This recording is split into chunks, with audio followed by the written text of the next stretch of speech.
Bueno, buenos días a todos y bienvenidos. Estamos en una nueva actividad del proyecto Salud Centrada en las Personas más allá de la pandemia. En esta oportunidad, la actividad es organizada por la Cátedra de Enfermedades Infecciosas y la coordinación va a estar a cargo de la doctora Zaida Arteta. Recordarles que este proyecto de ECO participan otras cátedras de la Facultad de Medicinas, además de la Cátedra de Enfermedades Infecciosas participa Salud Ocupacional, Psicología Médica y Medicina Familiar y Comunitaria. Agradecemos a todos por acompañarnos en esta actividad súper interesante y un tema muy de actualidad, micosis en COVID-19. Y bueno, y saludo a Zaida y ya le doy la palabra para que presente a los invitados y les cuente cómo va a ser la dinámica de la actividad.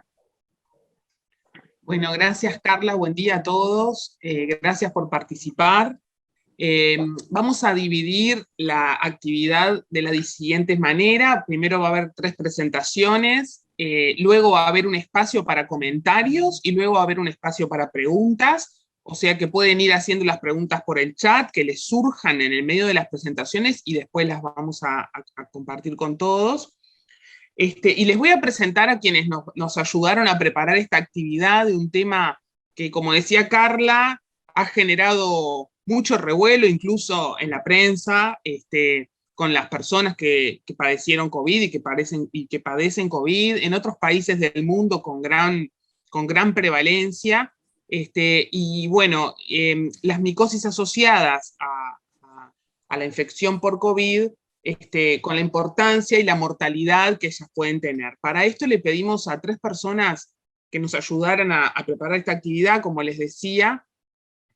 El primero es el doctor Daniel Wagner Santos, que es infectólogo, es micólogo en realidad, tiene una maestría, un doctorado en enfermedades micóticas, en realidad trabaja desde hace mucho tiempo en esto, es un amigo nuestro desde hace muchos años y que colaboramos con él, y más que nada él colabora con nosotros desde Brasil, y nos ha enseñado muchísimo, y él ahora está trabajando en la Universidad Federal de São Paulo, pero en este momento está trabajando en otro lado, que quizás hacerles cuente porque se está mudando a su ciudad natal, hacia de donde viene, después de muchos años de trabajar en São Paulo. Y es un lujo para nosotros contar con él en este momento, que estuvo siempre dispuesto a ayudarnos, y va a ser la primera presentación sobre las micosis relacionadas con COVID. En segunda instancia, vamos a compartir conceptos fundamentales del diagnóstico de las micosis relacionadas con COVID, y nos va a presentar el doctor Mauricio Carbia, que el doctor Carbia es docente del Departamento de Laboratorio Clínico, es profesor adjunto del Departamento de Laboratorio Clínico y también del Departamento de Parasitología y Micología de la Facultad de Medicina de la UDELAR. Y por último, vamos a presentar 2 casos clínicos bastante típicos que los va a presentar la doctora Elisa Cabeza, que lo hemos vivido un poco en conjunto, con Mauricio y con otros colegas que también están conectados. Va a presentar 2 casos clínicos, uno, bueno, no se los voy a spoilear. La doctora Cabeza es asistente de la Cátedra de Enfermedades Infecciosas y también del Departamento de Parasitología y Micología. Y también están conectados con nosotros el doctor Henry Albornoz, que es profesor adjunto de Enfermedades Infecciosas, es un referente a nivel nacional, el intensivista, infectólogo, para todos nosotros en este tema y en otros. Y también la doctora Raquel Ballesté, que se estaba conectando en esos momentos, que es la profesora de laboratorio clínico, que tiene mucho trabajo en micología médica, además de ser la profesora en laboratorio clínico, y que por eso la invitamos para comentar los casos, el diagnóstico y la evolución de los pacientes. Bueno, y para no retardar mucho más, entonces le vamos a dar la bienvenida a Daniel, que es nuestro invitado de lujo del día de hoy, y él va a hablar en portugués. Le pedimos que hablara despacio, pero se entiende precioso, nosotros nos comprendemos perfectamente. Bom dia a todos, buenos dias. É um prazer estar aqui com a Zaida e todo o grupo do Uruguai. Eu costumo colaborar, já visitei todos vocês previamente. E e palestrar sobre um assunto que é de interesse para todos nós, infectologistas, em especial os micologistas. Eu vou tentar dar um panorama rápido sobre as micoses invasivas no paciente com COVID-19, né? Não entrarei numa seara de outros palestrantes, como o Maurício e a Elisa, mas aqui somente para ilustrar um caso da nossa rotina, né, um paciente do gênero masculino, sem comorbidades, um quadro clássico de COVID-19, que inicialmente não precisou fazer uso de oxigênio, mas que evoluiu com uma piora respiratória, febre, e precisou de catéter de O2. Tinha uma tomografia clássica com vidro fosco, né, e uma extensão maior que 50%, estava inflamado, com uma PCR de 9,7. Esse paciente foi hospitalizado, recebeu corticoide, com metilprednisolona e anticoagulação profilática, tinha uma procalcitonina baixa, mas progrediu a demanda de O2 por uma máscara não reinalante com catéter de alto fluxo. Finalmente foi para intubação, né? Ao longo desse processo, ele evoluiu com uma piora com sugestão bacteriana, foi ampliado o esquema com vancomicina e tazocin, posteriormente com um padrão clássico, né, nas UTIs de grande complexidade, onde tem resistência bacteriana. Então, um paciente que fez uso de meropenem, polimixina e linezolida. Evoluiu bem, até que finalmente teve uma nova piora, e na investigação infecciosa nós temos um pacote, né, foi isolado uma estenotrofomonas em secreção traqueal e um crisiobactério, que foram tratados com sulfa, mas surpreendentemente um galactomanano de 4,6 em secreção traqueal, nesse caso aqui, né.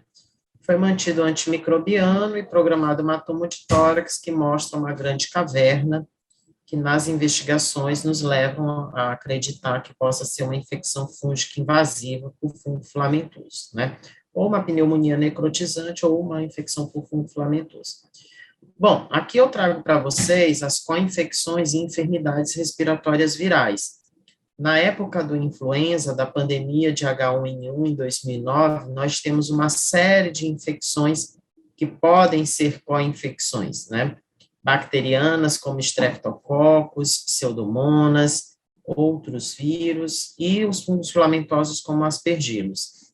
E o SARS-CoV-1 de 2003 mostrava alguns casos também com infecção com Aspergillus fumigados e um desfecho fatal. O nosso panorama em hospitais latinos são casos graves com Covid-19, com o uso de dispositivos invasivos, hospitalização prolongada, intubação, comorbidades como o EPOC, diálise, infecções bacterianas com antimicrobiano de largo espectro, corticoide, e aqui a gente tem uma diversidade de doses que os clínicos usam, algumas vezes doses muito altas e prolongadas, como pulse terapia, e finalmente o uso de imunobiológicos. Então, essa é a nossa rotina de vida para lidar com as infecções oportunistas, né?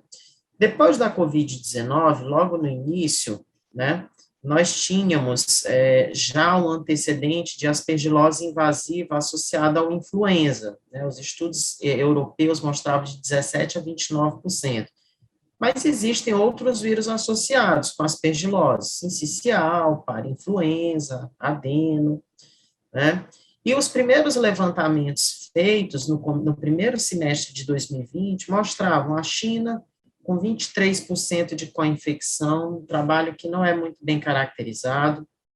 Na Bélgica, 20% dos pacientes em UTI, Holanda, quase 20%, e a França, um trabalho do Alânio, mostrando 33% dos pacientes em ventilação mecânica com aspergilose invasiva, né?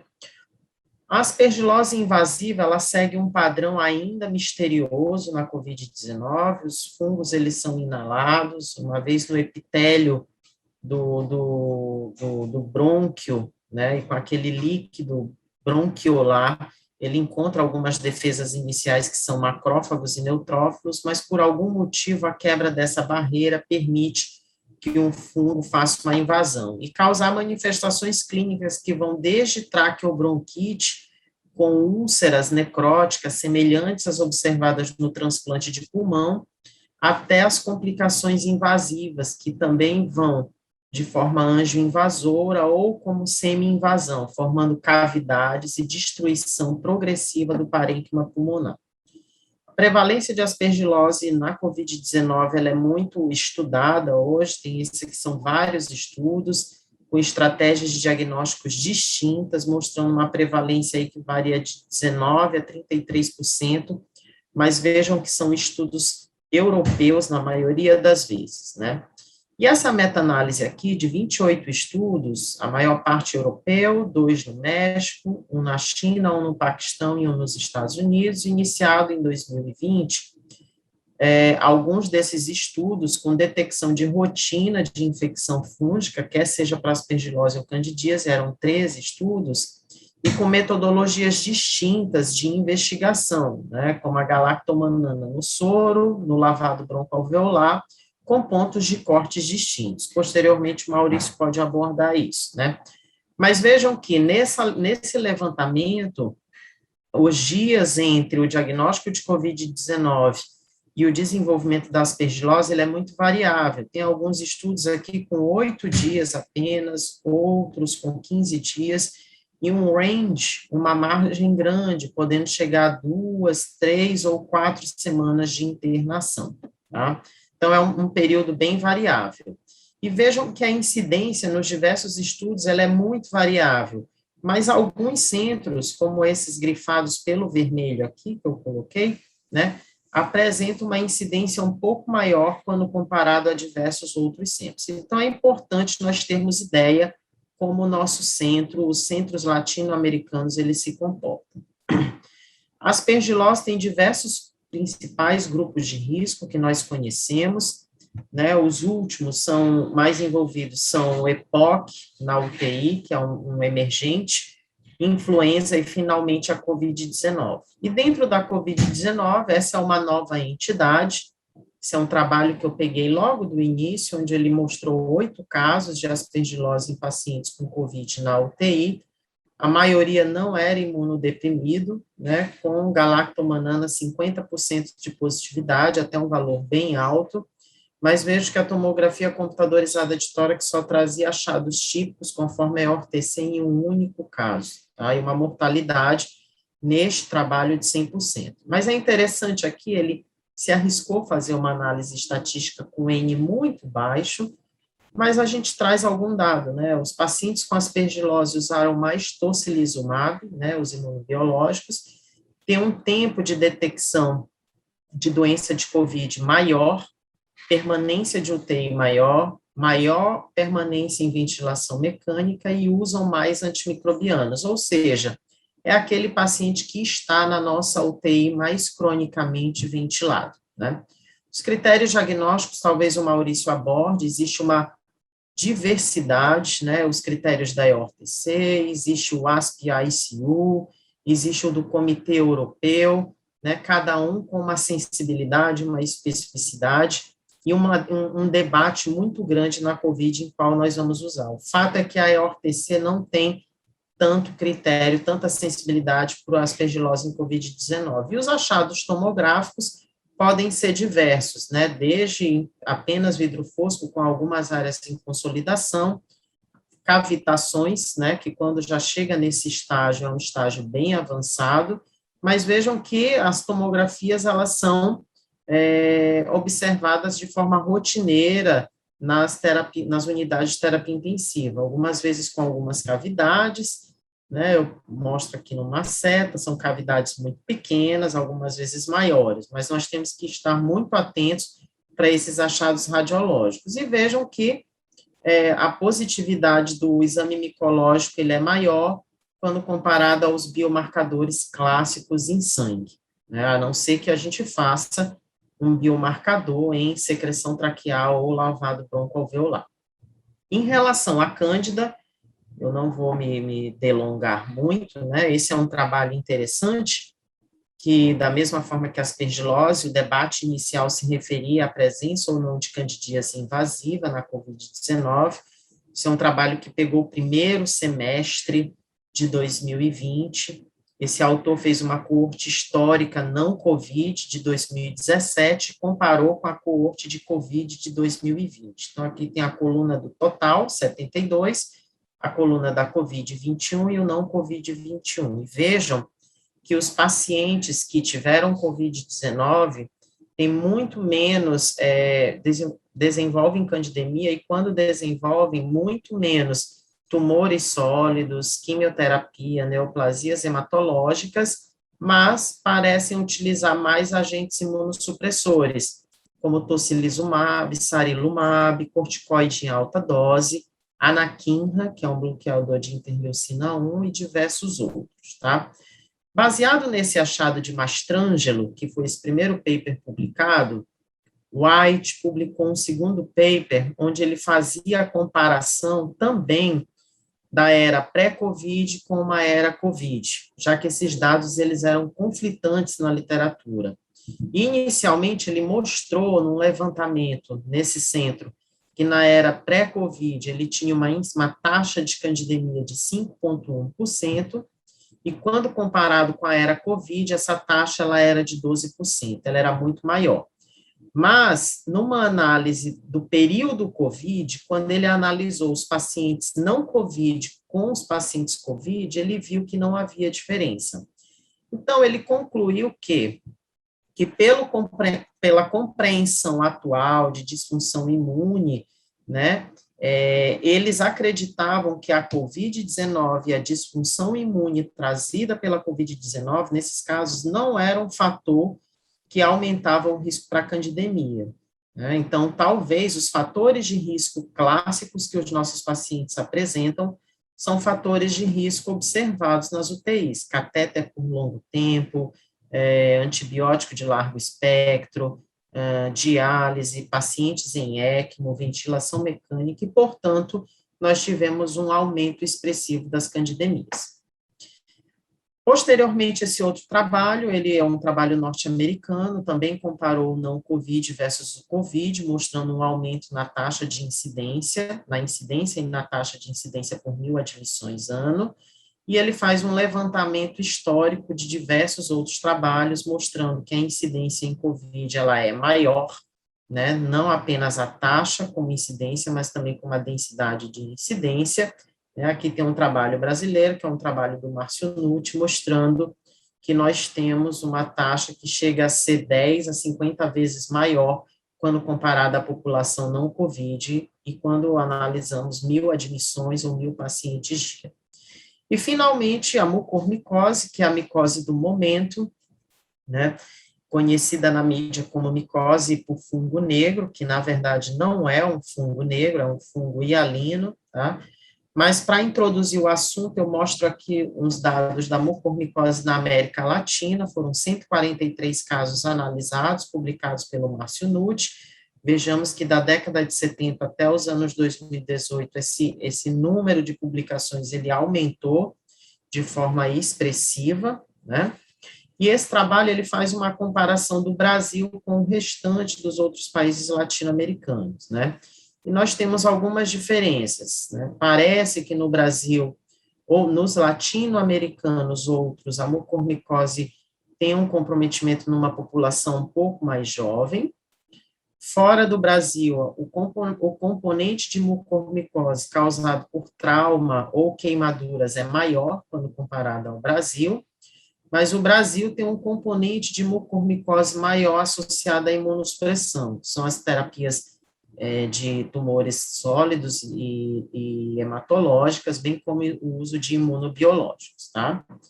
E, do ponto de vista clínico, nós também observamos nitidamente que os outros países latino-americanos têm um comprometimento rino-órbico cerebral maior, quando comparado ao Brasil, e um comprometimento também cutâneo maior, né, como micose de implantação. Finalmente, a gente traz aqui o dado da Índia, porque a Índia foi o país que chamou a atenção do mundo com a mucormicose em COVID. Mas esse aqui é um slide só ilustrativo, mostrando que a Índia sempre foi um país com muita mucormicose. Então, existem diversas vigilâncias epidemiológicas mostrando que a Índia tem uma publicação gigante, muito grande, de casos de mucormicose, desde o início dos anos 2000, né? E um componente em vermelho aqui da doença rino-órbito cerebral muito maior, quando comparada às outras formas clínicas. Então, a Índia, por si só, sem a COVID, já é um país com muita mucormicose. E com o surgimento da mucormicose, né, nós nos deparamos na mídia com um aumento expressivo, esse é um paper publicado no Emerging, de 287 pacientes com mucormicose, né, 65% tinham mucormicose associada à COVID-19, uma prevalência de 0,27% entre os pacientes hospitalizados. É uma prevalência muito alta quando comparada ao restante da literatura, tá? E aqui ele faz, através das tabelas, algumas comparações da COVID-19 versus não COVID-19, onde o paciente com COVID e mucormicose é um pouco mais idoso, né? Mais expressivo com o gênero masculino, faz o uso tem a presença de diversos outros fatores de risco, como corticoide, diabetes, e as imunossupressões não tem tanta diferença, mas em especial corticoide e diabetes é muito importante, tá? E as formas clínicas mais observadas lá são a rino-orbital ou rino-órbito cerebral, inclusive na COVID. Para finalizar, eu trouxe esse outro trabalho que nos deixa com muito medo. São 2.826 casos de de pacientes com COVID-19 e mucormicose rino-órbito cerebral, amplamente distribuída em diversos estados da Índia, né, em pacientes com diabetes, descontrole glicêmico, né, ou em uso de corticoide. Então, da mesma forma que na América Latina e em outros países, vejam que a Índia tem uma distribuição também da mucormicose na COVID-19, que é característica de alguns setores. Talvez o ambiente tenha um componente muito importante. E a distribuição da da mucormicose nos pacientes com COVID-19, ela pode obedecer qualquer tempo após o início da doença, desde o momento zero até muitas e muitas semanas após o diagnóstico de COVID-19. Então, é uma doença que tem que estar em alerta. Esse é o novo guideline de tratamento, não vou entrar em detalhes, mas só lembrando que nós temos disponível anfotericinas e isavuconazol. E outros fungos também já foram relatados na COVID-19. Eu não vou entrar em detalhes, são artigos publicados com criptococose, casos de criptococose, histoplasmose COVID-19, que tem chamado a atenção em alguns centros endêmicos, e a pneumocistose, em especial em portadores do HIV com COVID, mas também existem outros pacientes que podem ter esse diagnóstico. São diagnósticos raros, mas eles precisam entrar no nosso radar. Então, assim, pacientes com COVID-19 admitidos em UTI após 7 dias, com fatores de risco, nós precisamos pensar em infecção fúngica invasiva, né? Precisamos desenvolver estratégia de diagnóstico com exames básicos, como micológico direto, cultura de fungo e a aquisição de biomarcadores, e precisamos estar disponíveis e nos unirmos como nações latino-americanas para tornar um sistema público também com uma vigilância, um marcador do que pode vir aí como perigo, né, e desenvolver tanto diagnóstico quanto tratamento precoce dessa população. Bom, eu vou encerrar minha apresentação aqui, depois a gente pode debater. Muito obrigado a todos. Bueno, muchas gracias, Daniel, muy clara la presentación y nos sirve muchísimo como forma de introducción y hay muchas cosas que ya nos estamos anotando para discutir, que es muy interesante. Veo que tenemos el mismo, yo ya sabía porque ya lo habíamos comentado en otras ocasiones, tenemos el mismo problema del acceso a la anfotericina B en formulación lipídica o liposomal en algunos lugares, en nuestros países. Pero bueno, será para la discusión. Vamos ahora a pasar entonces a la presentación de Mauricio Carbia. Como les decía, él es profesor adjunto del Departamento de Laboratorio Clínico y del Departamento de Parasitología y Micología, y le pedimos que nos hiciera una ensuma de cómo arribamos al diagnóstico en estos casos, porque como vimos es difícil, tenemos pocas herramientas diagnósticas y muchas de ellas no tienen un rendimiento alto, y entonces justamente ese es uno de los problemas que tenemos. Así que bueno, Mauricio. Bárbaro. Ahora voy a compartir pantalla. Muchas gracias por la invitación. Voy a hablar fundamentalmente de lo que es el diagnóstico de las aspergilosis y las mucormicosis, un poco dándole paso después a Elisa para que ella cuente las historias clínicas, pero que mucho de lo que voy a hablar al principio se aplica para el diagnóstico de todas las micosis, tanto para criptococcus, neumocistosis o también las candidiasis, como mencionó Daniel. ¿Sí? Nosotros en el laboratorio primero tenemos lo que se llama la preanalítica, que son las condiciones que necesitamos de la muestra antes de que llegue al laboratorio para poder hacer el diagnóstico, ¿no? En estos casos, en estos pacientes, las muestras que principalmente vamos a recibir o que nos van a enviar van a ser, sobre todo, lavados bronquiolabiolares, muestras del tracto respiratorio, ¿sí? O sea, con esto del COVID, las fibrobroncoscopías para disminuir la emisión de aerosoles fueron bajándose un poco no se hacían tan rutinariamente como era antes, sino que se fueron sustituyendo un poco por lo que es el mini LVA o el lavado bronquiolabiolar a ciegas, que es una técnica que no emite aerosoles, se hace todo en un circuito cerrado, pero que bueno, que muchas de las técnicas que vamos a ver después, sobre todo la de la búsqueda de los biomarcadores, no están convalidadas para este tipo de muestras. Lo mismo que para las secreciones traqueales, ¿sí? Otras muestras que vamos a poder recibir, sobre todo también, tanto para aspergilosis como para el diagnóstico de las mucormicosis, va a ser biopsias de pulmón o de distintos tejidos, sobre todo en las mucormicosis, biopsias de lo que es tejido bucomaxilofacial, que son las zonas donde principalmente afecta a este hongo. ¿Sí?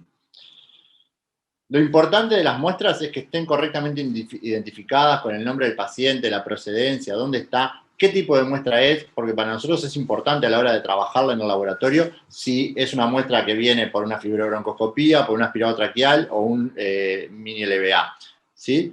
Que aclaren qué estudio se solicita, porque a veces mandan la muestra y no dice qué es lo que quieren, o sea, nosotros entendemos que es un estudio micológico, pero pueden querer la búsqueda de algún biomarcador, como los galactomananos, por ejemplo, ¿sí? Fundamental contar con los datos clínicos y antecedentes relevantes, antecedentes personales relevantes del paciente, y siempre un contacto o una firma o algo que se pueda ubicar rápidamente al paciente en el caso de que nosotros veamos algo en el directo, en las coloraciones, enseguida nos podamos poner en contacto con el médico tratante y poder comunicarle los resultados de forma rápida, ya que como vamos a ver, o como sabemos, estas micosis, sobre todo la mucormicosis y la aspergilosis, son micosis muy invasivas que progresan rápidamente y que por lo general tienen un desenlace fatal en poco tiempo si no se trata adecuadamente. ¿Sí? Es importante que las muestras, cuando las recolectamos, sean enviadas de inmediato al laboratorio para su procesamiento, ya que si las muestras demoran mucho en llegar, la viabilidad de los elementos se va perdiendo, va bajando la calidad y las chances que nosotros vamos a tener de recuperar los elementos fúngicos en esa muestra. ¿Tá? Si no se puede mandar de inmediato al laboratorio, lo ideal en las muestras, en estas muestras que son los lavados, sobre todo las muestras respiratorias, conservarlas refrigeradas y que no demore más de 24 horas en llegar al laboratorio para su procesamiento inmediato. Para la búsqueda de lo que son galactomananos, lo ideal es que la muestra sea exclusiva, o sea, que no sea una sola muestra compartida con bacteriología, para hacer el estudio micológico, para evitar abrir y cerrar el frasco o el tubo en el que viene la muestra, porque como sabemos, tanto los aspergillus forman parte de la flora anemófila, entonces cualquier descuido que tengamos con el frasco o cualquier error en la manipulación, podemos estar contaminando y emitiendo un resultado falso positivo. ¿Sí? También tenemos criterios de rechazo, que a veces son así por un tema de que nosotros después no tenemos forma de identificar al paciente. Por más que nos llamen de CTI y nos digan, sí, es de ese paciente, te juro, te reperjuro que es de ese paciente, o lo que sea, nosotros no es la única muestra que nos llegan, capaz que es la única muestra que sacaron en el momento de CTI, pero al laboratorio a veces nos llegan 3, 4 de distintos lugares, entonces, donde haya uno sin rotular ya se nos puede mezclar y no vamos a estar sabiendo de qué paciente efectivamente es. Otro criterio de rechazo que es sine qua non es las muestras que se envían en formol, tanto las biopsias como los líquidos o lo que sea, que le pongan formol, ya no sirve porque el formol al preservar mata los elementos fúngicos, lo que nos va a dejar inutilizado lo que sería el diagnóstico micológico y los cultivos, ¿sí? Las muestras con formol son solo para estudio anatomopatológico. Las muestras derramadas, las que vienen a veces más líquido del lavado afuera en la bolsa que la contiene que adentro del frasco, eso lo tenemos que descartar por un tema de bioseguridad del operador, ¿sí? Las muestras insuficientes, yo entiendo que a veces son muestras complicadas, sobre todo las biopsias, que a veces son muestras muy pequeñas que no da para el procesamiento adecuado, se hace lo que se puede, no es que se rechace, que no se use, pero el rendimiento diagnóstico va a ser muy pobre. ¿Sí? Cuando nos llega a nosotros la muestra al laboratorio, nosotros las herramientas que tenemos para el diagnóstico de estas micosis van a ser, obviamente, el estudio micológico, que como todos sabemos consta de dos partes, el directo y el cultivo, el directo y las coloraciones, ¿sí? Y la búsqueda de algunos biomarcadores, así como otras cosas que ahora después vamos a hablar. En cuanto a lo que es el estudio micológico, lo primero que nosotros vamos a hacer con la muestra va a ser mirarla al microscopio con potasa o hidróxido de potasio o suero fisiológico, dependiendo del tipo de la muestra, y le vamos a hacer distintas coloraciones, Gram, Giemsa, el Grocott Gomori, que es una coloración específica para la pared de los hongos, y el blanco de calcoflúor también. ¿Sí?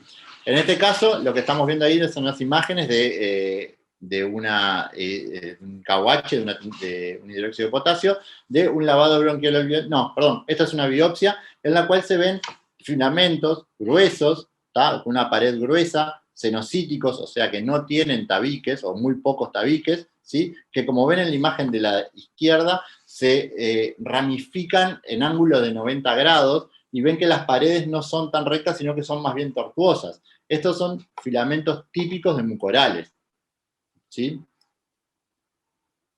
En este caso, en esta otra imagen, lo que nosotros estamos viendo son filamentos que son más finos, miden de 3 a 6 micras, son tabicados, los dos son hialinos, como dijo hoy Daniel, los mucorales no son negros, no son de matiáceas, son hialinos, ¿sí? Y en los filamentos estos que estamos viendo en esta imagen, las ramificaciones, como se puede ver un poco en la imagen de la izquierda, se dividen de forma dicotómica en ángulo agudo, ¿sí? Y al tener tantos tabiques, estos filamentos son filamentos de Aspergillus, ¿sí? Ven que la diferencia es muy marcada entre un filamento y otro, pero obviamente que todo esto lo que se requiere es de tener un observador experimentado que sepa lo que está viendo para poder hacer un informe adecuado por las implicancias en el diagnóstico y en el tratamiento que eso va a llevar, ¿sí?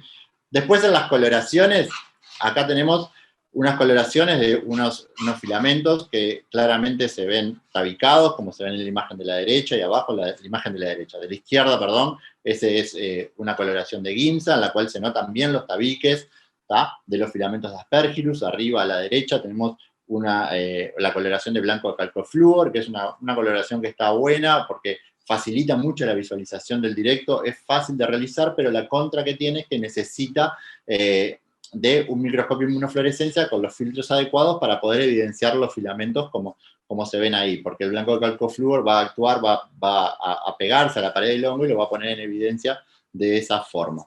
Abajo lo que vemos es un trozo de filamento, que vemos bien los tabiques, ¿sí? Ese está hecho, es una coloración de Grocott Gomori, ¿tá? Que es una coloración específica para los hongos, que se tiñe la pared de los hongos, es muy buena coloración para el diagnóstico micológico, pero lamentablemente está muy en desuso porque es una técnica muy laboriosa, que tiene muchos reactivos, que lleva muchos pasos, entonces se usa en algunos casos y en los laboratorios de anatomía patológica, pero que está muy bueno tenerlo de forma rutinaria en el diagnóstico micológico de todos los días con las muestras que nosotros procesamos. En este caso, estamos viendo dos coloraciones de Giemsa, en las cuales se ven filamentos cenocíticos. Ven que estos filamentos ya son más gruesos, no tienen tantos tabiques, son más tortuosos, se dividen de forma diferente. ¿Qué pasa? Para el diagnóstico para el diagnóstico micológico, el estudio directo tiene una alta especificidad, pero una baja sensibilidad, ya que a veces, sobre todo en las biopsias, buscando mucorales, si nosotros no los vemos, no quiere decir que la enfermedad no esté, porque los filamentos de mucorales, se distribuyen de forma muy espaciada, no son como los filamentos de Aspergillus, por ejemplo, que van creciendo como de forma radial, sino que esto es bastante más complicado de verlo. Lo mismo va a pasar en los cultivos. El crecimiento de los cultivos, la recuperación de los mucorales en los cultivos es relativamente baja, entre un 30 y un 70%, ya que son filamentos que son muy frágiles y se pueden romper en el procesamiento o se deterioran rápidamente, porque si bien tienen una pared gruesa, es una pared muy frágil, la cual que si nosotros procesamos la muestra de la biopsia, suponiendo, machacándola o en un stomacher o algo de eso que presiona la muestra, lo que hace va a ser romper esa pared fúngica con el escape de todo el contenido citoplasmático, y eso va a hacer que los elementos se vuelvan inviables. Por eso las muestras biópsicas, para cuando estamos buscando, sospechamos mucormicosis, lo ideal es trozarlas, picarlas con un bisturí, pinza y bisturí, de forma lo más delicada posible, para poder obtener mayores chances de recuperar el agente. Algunos trabajos recomiendan poner directamente todo el trozo en un caldo y después recuperar el caldo, pero ahí también vamos a tener el problema del sobrecrecimiento bacteriano, porque ustedes imaginarán que una muestra, una biopsia de la pared del paladar duro, o senos senos maxilares, va a tener mucha flora bacteriana que va a crecer más rápido que los mucorales y nos va a impedir que podamos aislar el agente causal, ¿sí? En cuanto a los cultivos, tanto los mucorales como Aspergillus van a crecer de forma rápida en los cultivos habituales de micología, ¿sí? En este caso estamos viendo dos colonias de Aspergillus diferentes, que como ven son colonias más algodonosas, la de la derecha es un poco más terrosa, que crecen de forma radiada, ¿sí? Crecen bien a 28 grados, a 35 grados también crecen bien, pero la temperatura ideal son unos 28 grados, ¿tá? Algunas especies tenemos que tener en cuenta que son sensibles a la cicloheximida, sobre todo los mucorales. En los mucorales sí, no se recomienda hacer cultivos exclusivos en cicloheximida porque muchas especies son sensibles y no los vamos a recuperar. Sí, en agar saburó y en agar saburó cloranfenicol, en esos dos medios crecen bien a temperatura ambiente o a 35 grados, ¿sí? Para nosotros reconocer e identificar estos agentes, vamos a basarnos en algunas características microscópicas de estas colonias que estábamos viendo. En el caso de los Aspergillus, la clásica o ya conocida cabeza aspergilar, la cual se va a ver un conidióforo con una vesícula, de la cual van a salir las métulas y las fiálides, y dependiendo de la cantidad de fiálides, la disposición y el color de los conidios, y la forma en que se organizan esas fiálides y métulas en la cabeza, es que nosotros vamos a ir reconociendo las distintas especies. Pero, como sabemos, los que hacemos micología, una cosa es el libro y otra cosa es las claves, y a veces cuando lo estamos viendo, no nos podemos dar cuenta bien efectivamente de algunas cosas. O sea, a veces no es tan fácil, porque como todo en la biología, nada es exacto, pero bueno, esas son algunas de las características principales de las especies principalmente aisladas en nuestro medio. Cuando nosotros miramos esa colonia al microscopio, lo que vamos a ver es esto. Ven que se ven bien las cabezas, el conidióforo, que es la parte de la colonia, de las hifas, que va a dar lugar a la formación de los elementos de propagación del hongo. En este caso, en los Aspergillus, vemos que en el extremo más distal de ese conidióforo tiene ese ensanchamiento que se llama vesícula, del cual salen las fialides y se van a formar todos los conidios, que son todos los elementos que se van a propagar de forma anemófila, que van a estar flotando en el aire por mucho tiempo porque son muy chiquitos, miden unas 2, 3 micras, y con el peso que tienen quedan flotando y con las corrientes de aire se diseminan rápidamente y pueden moverse muchísimos kilómetros del sitio donde está la colonia entera, ¿sí? En el caso de los mucorales, las colonias son diferentes, son más algodonosas, crecen más rápido, son hifas firmes, duras, que de hecho esas dos placas que estamos viendo ahí es la misma colonia, una a las 48 horas la de la izquierda y a las 72 horas a la derecha, que como ven, la colonia rápidamente ocupa toda la placa, ¿sí? Y a veces puede ir cambiando de color con el pasar de los tiempos. De hecho, estas colonias, hay algunos autores que las nombran como lid lifter porque van creciendo tanto que levantan la tapa de las placas de cultivo. O sea, abren el cultivo. Rápidamente crecen y rápidamente maduran, ¿sí? Para el caso del diagnóstico de los mucorales, es un poco más complicado porque tienen muchas más características. Si bien las distintas especies de mucorales que hay, todas tienen un esporangio característico que viene a ser esa bolsa donde están todos los esporangiosporos, que son los elementos que se diseminan. ¿tá? También tienen un esporangioforo, en lugar de conidióforo, ¿no? Porque la estructura que va a dar lugar a los elementos de propagación se llama esporangio. Entonces nosotros vamos a tener un esporangioforo.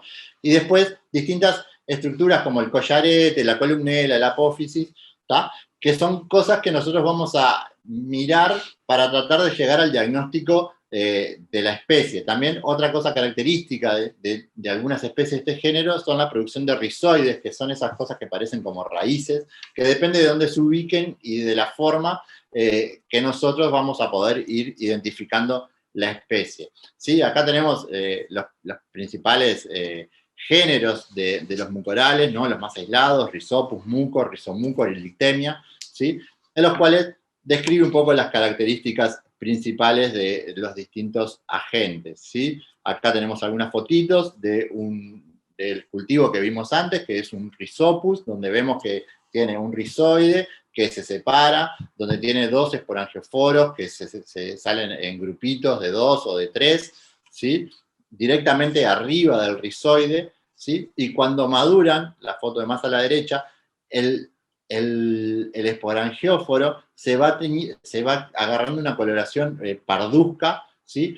Cuando se rompe y libera todos los esporangioforos. Vemos acá en la foto de la derecha, en el esporangióforo de más a la derecha, incluso que queda como un sombrero chino, está descrito la forma, porque de ver los esporangioporos así redonditos, armaditos, a veces es difícil porque son muy delicados y cuando hacemos la toma de la muestra fácilmente se rompen, entonces nos tenemos que basar con las características. Lo que vamos a ver va a ser lo que está a la derecha casi siempre, entonces tenemos que ver si tiene columnela, si tiene apófisis, si tiene todas esas cosas que son otros elementos que nos van a orientar para poder identificar los distintos géneros y las distintas especies. Pero la identificación de las especies solo con la microscopía hoy en día es muy complicada, entonces nos vamos a basar de otras herramientas como por ejemplo el MALDI-TOF, que es la espectrometría de masas, ¿tá? Que aplicada a la micología tiene unos buenos resultados con buenos niveles de confianza y de identificación, es un método de identificación rápida, tiene como contra que hay muchos protocolos y que, como saben, la tecnología del MALDI lo que detecta es un espectro de proteínas de esa colonia, y en los hongos una cosa es en levaduras y en bacterias, que son todas más o menos parecidas, pero en los mohos, al tener distintas estructuras y distintas especializaciones en la colonia, el perfil proteico va a ser diferente el perfil proteico de un conidio que de un esporangióforo.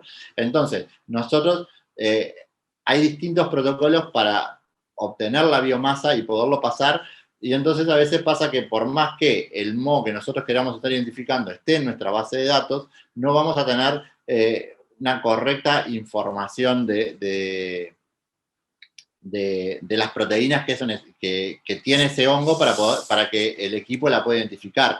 Por eso es que se requieren bases de datos robustas, o sea, con muchas especies diferentes pasadas, ¿sí? Muchas veces, para poder tener un mayor espectro de proteínas para determinadas especies, y ni que hablar que sean actualizadas con los nombres y todas esas cosas, ¿sí?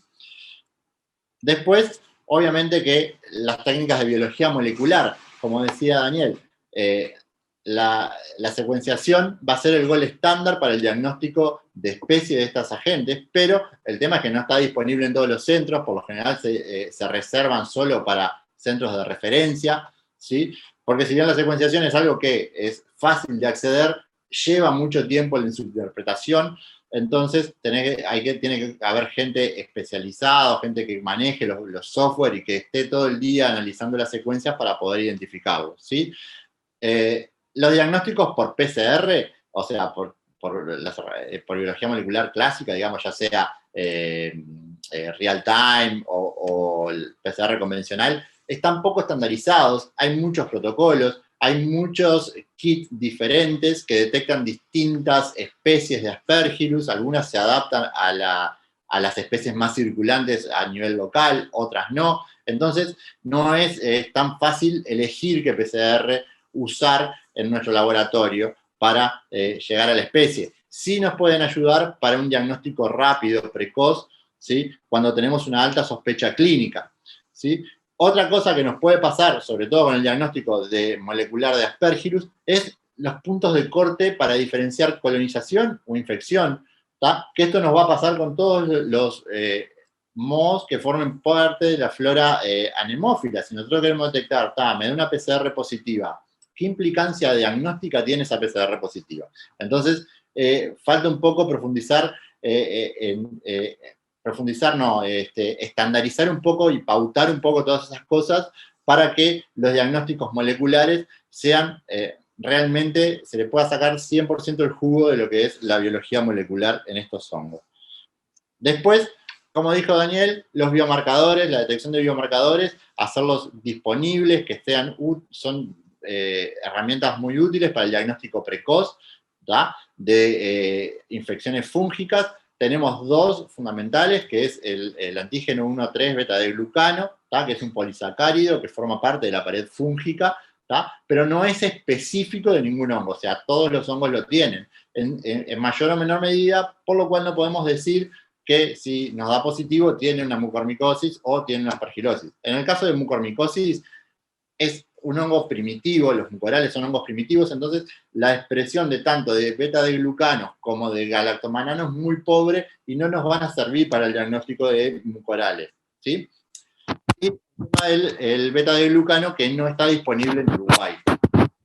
En Uruguay lo que tenemos disponible es el galactomanano, que como decíamos hoy, es una técnica ideal para el diagnóstico precoz de la aspergilosis pulmonar invasiva, con un alto valor predictivo negativo, ¿tá? Como les estaba contando, no es útil en el diagnóstico de la mucormicosis porque no expresa mucho este antígeno que también forma parte de la pared de los hongos en las paredes de los mucorales, y podemos tener algunos efectos positivos, sobre todo cuando el paciente está en tratamiento con piperacilina, tazobactam, o con otros hongos que también tienen galactomanano de forma importante en su pared, como pasa con histoplasma o penicilio, ¿sí? Para la detección de galactomananos tenemos hoy dos técnicas. Una técnica de ELISA, que es la que está más difundida en nuestro país, ¿sí? Es una técnica que lleva un tiempo, perdonen si se escucha medio feo, pero me prende un motor acá. Lo que tiene es que no se informa en miligramos o en unidades, sino que se informa sobre lo que es un índice de densidad óptica que se puede seguir para todo, sobre todo para lo que es el tratamiento preventivo o anticipado de las aspergilosis invasivas, ¿no? O sea, por eso es importante y es de gran utilidad la realización de determinaciones seriadas, ¿sí? Y la muestra está estandarizada para lo que es suero o lavado bronquial alveolar con fibrobroncoscopía, no para secreciones traqueales ni mini LVA. También, para la detección de antígeno galactomanano, tenemos recientemente que están siendo incorporados al acervo diagnóstico de los laboratorios en nuestro país, los ensayos de flujo lateral, que lo que le aportan es que son más fáciles de realizar y son rápidos.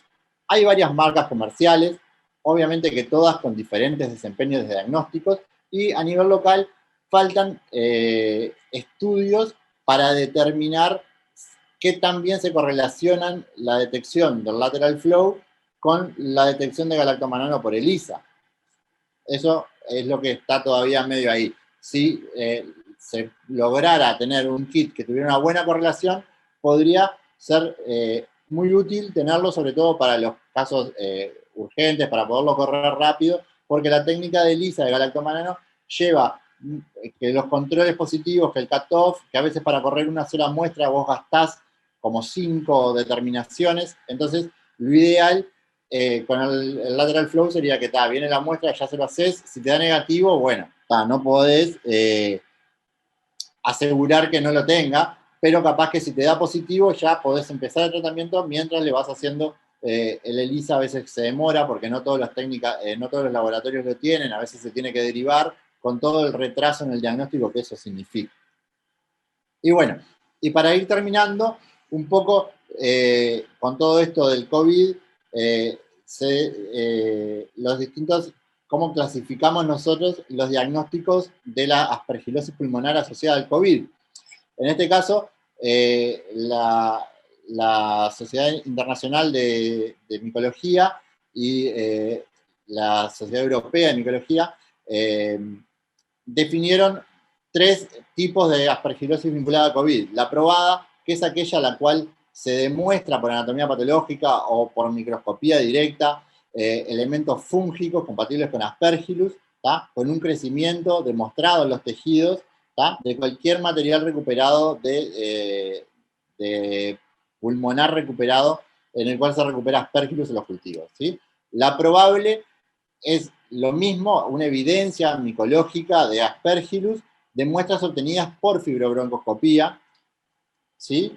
Y la posible es aquella que solo con la imagenología, la parte clínica, pero la evidencia micológica va a ser de muestras obtenidas por vías diferentes a la fibrobroncoscopía, como ser unas secreciones traqueales o un lavado a ciegas, ¿sí? Y bueno, y por acá voy terminando. Si damos paso a Elisa. Bueno, gracias, Mauricio. Bueno, fuimos un poquito, nos metimos un poquito en el laboratorio, que para muchos clínicos que están conectados, obviamente no va a ser tarea de todos los días, pero la idea era poder ver, por un lado, las pocas herramientas que tenemos, lo artesanal que son en algunos sentidos, y también las dificultades en ese sentido. Vamos a pasar ahora a Elisa, y ustedes pueden mandarnos las preguntas por el chat, como les escribía Carla, o esperar para formularlas en vivo después. Elisa. Hola, buenos días para todos. Bueno, la idea es compartir con ustedes 2 casos clínicos que hemos vivido. Si me dejo pasar.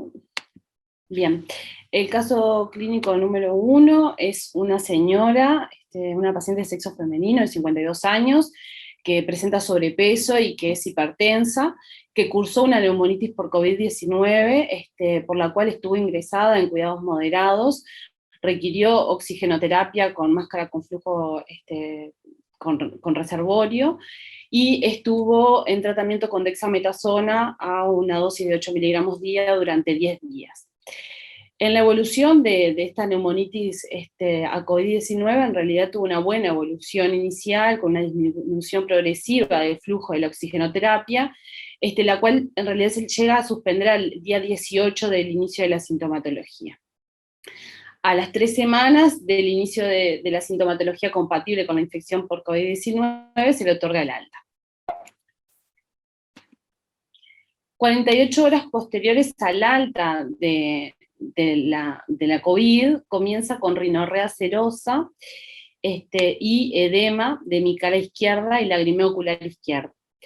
Y a la semana de iniciados estos síntomas, agrega una lesión dolorosa en paladar duro con supuración espontánea. Allí tiene su primera consulta, por la cual se le indica amoxicilina ácido clavulánico con el planteo de que tuviese una sinusitis bacteriana, durante 6 días, y en realidad la paciente bajo tratamiento antibiótico tiene una peoría de la sintomatología con una extensión de la lesión que ahora compromete la totalidad del paladar, con necrosis y con una fístula en paladar fácilmente evidenciable de forma clínica. Ahí es valorada por cirugía maxilofacial, se le realiza una biopsia del paladar, se solicitan un estudio anatomopatológico y un estudio bacteriológico en el cual tiene desarrollo de una Escherichia coli y una Serratia marcescens, que de acuerdo a las sensibilidades de estos dos microorganismos, se inicia terapia antibiótica en base a ceftazidime y amikacina, recibe estos dos durante 5 días y luego completa 5 días más en monoterapia con ceftazidime. Durante estos 2 pulsos de antibiótico-terapia, la paciente en verdad continúa sin tener una clara mejoría clínica y con la progresión de la lesión en el paladar. Estas son las primeras imágenes, son imágenes en realidad, disculpen la calidad de las imágenes, pero bueno, son imágenes otorgadas por la paciente que tuvimos en la evolución. Esto en realidad es a las 72 horas del inicio de la lesión en el paladar, y esto es a la semana, donde allí podemos ver una perforación en realidad del paladar. A su vez se puede objetivar que en realidad tenía también como costras dentro de las fosas nasales. A las 3 semanas del inicio de la nueva sintomatología, que vendrían a ser las 8 semanas del inicio de la sintomatología por la COVID, la paciente es valorada acá en el Hospital de Clínicas por el equipo de otorrinolaringología y por el equipo de enfermedades infecciosas. Al examen físico en la puerta de emergencia se destaca un buen estado general, en apirexia, en piel y mucosas presentaba unas pequeñas pápulas de 0,5 centímetros de diámetro, sobre todo en surco nasogeniano izquierdo, sin necrosis y con una costra serohemática en la superficie, un discreto edema de mi cara izquierda, sin elementos fluxivos claros, y dolor a la palpación de los senos maxilares y frontales. Y bueno, y esa extensa lesión que se podía observar a nivel de paladar, que compromete tanto paladar duro como blando, con áreas purulentas, áreas de necrosis y con una fístula, fácilmente evidenciable. Y el resto del examen físico sin alteraciones. Estas son las fotografías del día que es valorada en el Hospital de Clínicas por primera vez. Aquí esta lesión ya lleva, o sea, ya llevaba 3 semanas del inicio de la sintomatología. Pueden ver aquí que tiene una perforación del paladar, tiene áreas de necrosis, y estas 3 lesiones ahí sobre el surco nasogeniano, en realidad que tienen una costra serohemática. De la paraclínica en la emergencia, a destacar, tenía una anemia leve de 10,3, unos linfocitos totales de 1260, unos neutrófilos de 1960, una velocidad de eritrosedimentación de 103 y una proteína C reactiva de 15. En la urgencia se realiza una tomografía de cráneo, senos faciales y tórax. Estas son las imágenes, algunos de los cortes de los senos faciales, que en realidad podemos ver que hay ocupación casi de la totalidad de las celdillas etmoidales, y que hay ocupación de los senos maxilares, incluso con nivel. Y estos son algunos de los cortes de la tomografía de pulmón, que en realidad ven algunas áreas parcheadas en vidrio deslustrado, que sobre todo predominan en lóbulos superiores. Y bueno, justamente el informe de la tomografía nos informa que en el cráneo no hay alteraciones, que hay ocupación del seno frontal, del esfenoidal, de los etmoidales y maxilares, con presencia de burbujas de gas en su interior. Presentaba también adenopatías submaxilares bilaterales y yugulocariotídeas bilaterales, compromiso óseo a nivel de la pared inferior de la órbita izquierda, y en parénquima pulmonar múltiples áreas en vidrio deslustrado de distribución central como periférica, a predominio de ambos lóbulos superiores. Aquí, este mismo día, se realiza una endoscopía nasal con biopsia de la mucosa de los senos paranasales y a nivel nasal, y se solicitó el estudio micológico. En el estudio micológico de estas muestras nos informan en el directo que se observan filamentos hialinos, gruesos, ramificados, senocíticos, compatibles con filamentos de mucorales, y bueno, también se había tomado muestra para anatomía patológica, que después la recibimos más adelante, pero que era una muestra compatible con lo que se había observado en el estudio micológico directo, en la cual nos informan que hay necrosis, hay hemorragias, hay un denso infiltrado linfoplasmocitario y polimorfo difuso, y en la técnica de Grocott, presencia de estructuras filamentosas compatibles con filamentos mucorales. Aquí con el planteo de mucormicosis, al menos rinosinusal, relacionada a la COVID-19, se inicia anfotericina B desoxicolato. En realidad no tuvimos la disponibilidad de tener anfotericina B liposomal, por eso se realizó desoxicolato a 1 miligramo kilo día, que esto significó 75 miligramos de anfotericina desoxicolato por día. A las 12 horas de esta endoscopía inicial y del rápido diagnóstico micológico, se hace la primera intervención quirúrgica por el equipo de otorrinolaringología, con una resección amplia de tejidos, de los tejidos comprometidos. Se reseca todo el paladar duro y blando, se realiza una apertura y una resección de los senos maxilares, resección de los huesos propios de la nariz, y resección de la mucosa esfenoidal, de parte de la pared interna de la órbita izquierda y de la lámina papilácea. En el estudio micológico directo de todos estos tejidos resecados, se observan filamentos compatibles con mucorales, excepto en la lámina papilácea y en la pared de la órbita. Cada uno de estos tejidos resecados fueron rotulados al laboratorio para de alguna manera saber hasta dónde se encontraban estos filamentos y hasta dónde podía estar comprometido el tejido. A las 96 horas de esta cirugía, de esta primera cirugía, se realiza una endoscopía nasal de control, en la cual se evidencian algunas costras que se resecan, no se evidencia necrosis, pero sí lo que se ve es una dudosa vitalidad del tejido del piso de la órbita izquierda, el cual se encuentra amarillento, y se planifica una segunda intervención quirúrgica. Se hace ese mismo día la segunda intervención quirúrgica, se reseca el marco óseo de la órbita izquierda, impresiona en el intraoperatorio que la órbita no tiene compromiso, se toman muestras del tejido extraconal periórbita y del tejido conal para el estudio micológico, y en el estudio micológico en realidad se siguen viendo en el directo filamentos compatibles con mucorales, en el tejido periorbitario, en la pared posterior del seno maxilar izquierdo, en el piso de la órbita y en el tejido extraconal, pero no en el tejido conal. Esta resonancia es una resonancia de control que se realiza a los 4 días de la segunda intervención. En realidad, como pueden ver, tiene un amplio defecto vinculado a la cirugía, con una comunicación de todos los senos prácticamente, y la resección del marco óseo de la órbita izquierda. De la resonancia, en realidad no se observa del informe un engrosamiento mucoso del seno maxilar izquierdo, como en la primera imagen que teníamos, que era una tomografía. No se evidencia una alteración de la grasa intraconal, ni el resto de la musculatura extrínseca, ni del globo ocular, ni del nervio óptico a izquierda. No se evidencian colecciones orbitarias, y no hay alteraciones óseas en las paredes laterales ni superiores del seno maxilar derecho, y la órbita derecha estaba de aspecto normal, sin lesiones, y no presentaba alteraciones intracraneanas. La paciente inicialmente tiene una buena evolución clínica, se programan controles endoscópicos por parte de otorrino de forma semanal y controles oftalmológicos periódicos. No hay evidencia de progresión lesional en las endoscopías, se puede evidenciar un tejido sangrante, vital, y con nuevo tejido de granulación, y no se evidencian nuevas áreas de necrosis.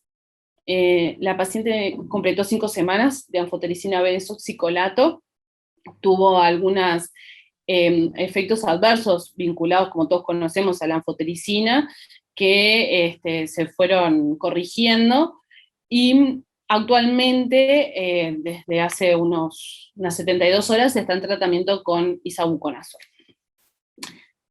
Entonces, en suma, tenemos una mujer de sexo femenino de 52 años, que tiene sobrepeso, es hipertensa, que cursó una neumonitis por COVID moderada severa, con requerimiento de oxigenoterapia y glucocorticoides durante 10 días, y que actualmente cursó una mucormicosis rinosinusal a las 3 semanas de la COVID, que requirió una amplia resección de tejidos, y con una conducción correcta de la terapia antifúngica tuvo una excelente evolución clínica. No sé, Zaida, si querés que siga con el segundo caso clínico o... Sí, yo prefiero ¿Sí? que hagamos las dos presentaciones y después damos la discusión, sí. Bien. Y el caso clínico 2 es un caso un poco más complejo, pero está más resumido. Es un hombre de 53 años que como antecedentes es obeso, tiene un lupus eritematoso sistémico diagnosticado en el 2014, por el cual ha recibido tratamiento con micofenolato y prednisona, tiene una nefritis lúpica también diagnosticada en el mismo año, y estuvo en terapia de sustitución renal desde el 2014 hasta el 2020 en una modalidad de hemodiálisis. En el 2016, como complicación de su inmunosupresión vinculada al lupus eritematoso sistémico, tuvo una aspergilosis pulmonar probable. En realidad tuvo clínica, tuvo criterios imagenológicos y un galactomanano en un lavado bronquialveolar positivo, y bueno, allí recibió tratamiento antifúngico en base sobre todo a anfotericina B, con una buena evolución. En enero del 2020 se recibe su primer trasplante renal de donante cadavérico, con una inmunosupresión de mantenimiento que ha estado estable en los últimos 6 meses, en base a tacrolimus, micofenolato y prednisona. También recibe hidroxicloroquina, y su creatininemia basal ronda entre 1,1 y 1,2. Este paciente estaba inmunizado parcialmente con Sinovac, había recibido la segunda dosis una semana previa al inicio de los síntomas que lo llevan a la internación. Curso una neumonitis por COVID-19, y al día 14, en realidad este paciente estaba en seguimiento ambulatorio, al día 14 del inicio de los síntomas, requiere un ingreso hospitalario por insuficiencia respiratoria tipo 1, severa. Al ingreso del examen físico en la puerta de emergencia se destaca un paciente vigil, lúcido, febril, bien hidratado y perfundido, polipneico, con 24 a 26 respiraciones por minuto, saturando con máscara de flujo libre a 6 litros minuto 94, que allí mismo se cambia a máscara con reservorio 8 litros minuto y queda saturando entre 96 y 97. Al examen pleuropulmonar, murmullo alveolo vesicular presente bilateralmente, con algunos estertores crepitantes y subcrepitantes bilaterales mayores en la base derecha, una hemodinamia estable, y el resto del examen físico sin alteraciones. De los exámenes analíticos del ingreso se destaca una linfopenia de 300 linfocitos totales, una creatininemia que estaba en su basal en 1,20, una solemia de 43, un LDH de 489, una proteína C reactiva de 135, una ferritina de 2883 y de dímeros de 659, con un lactato de 0,6. Esta es la radiografía del ingreso del paciente, que como pueden ver hay un infiltrado bilateral parcheado, bastante algodonoso, bilateral, que sobre todo predomina en lóbulos inferiores, pero bueno, está en todos los lóbulos prácticamente de ambos pulmones, y se le realizan dentro de la búsqueda microbiológica hemocultivos que no tienen desarrollo, y se le realiza un antígeno neumocóxico en orina, que también es negativo. Las primeras 48 horas de evolución el paciente está ingresado en cuidados moderados, allí recibe oxigenoterapia con máscara con reservorio a 8 litros minuto, persiste polipneico, satura aproximadamente entre 96 y 97, pero con dinamia siempre estable, y allí en cuidados moderados se suspende el tratamiento inmunosupresor y se mantiene con prednisona, solo prednisona 40 miligramos día. A las 48 horas del ingreso Presenta una prioridad clínica franca con una polipnea de 38 respiraciones por minuto, saturando con máscara con reservorio a 10 litros minuto 92, con una frecuencia cardíaca de 110, por lo cual se solicita el ingreso a la UCI con planteo de neumonitis por COVID crítica. En las primeras horas en la UCI se inicia ventilación mecánica no invasiva. A pesar de ello, el paciente mantiene una expiración forzada, no se logra una buena adaptación. A las 8 horas del ingreso a la UCI requiere intubación orotraqueal con asistencia respiratoria mecánica. A pesar de la inestabilidad respiratoria, el paciente se mantenía hemodinámicamente estable y el resto de los sistemas mayores, fisiológicos mayores también estaban estables. Se mantiene el tratamiento con glucocorticoides, ahora con dexametasona 8 miligramos día, y se inicia empíricamente piperacilina tazobactam con el planteo de que el paciente estaba cursando una neumonitis por COVID crítica, en un inmunodeprimido, y que podía tener una sobreinfección bacteriana inespecífica. Esta es la radiografía post-ventilación, post-intubación. En realidad siguen manteniendo evidentemente los infiltrados bilaterales, a predominio de bases, pero que también tienen vértices. Esto en las primeras 48 horas, en realidad el paciente tiene altos requerimientos de PIB, con una PIB de 16, una FiO2 de 0,70, y en este momento tenía un PAFI de 191. En las primeras 24, 48 horas de la intubación orotraqueal, si bien el paciente está adaptado a la asistencia respiratoria, no se logra el descenso de la PIB ni de la FiO2, la PAFI se mantiene cambiada entre 150 y 200, con una hemodinámica estable, sin necesidad de vasopresores, y de los exámenes analíticos se destaca una PCR que había aumentado a 295, unos dedímeros que también habían aumentado con respecto al ingreso en 1666, y una LDH de 611. Aquí se inicia empíricamente voriconazol, inicialmente 6 miligramos kilo cada 12 horas el primer día, y luego 4 miligramos kilo cada 12 horas, y se solicita una fibrobroncoscopía con lavado.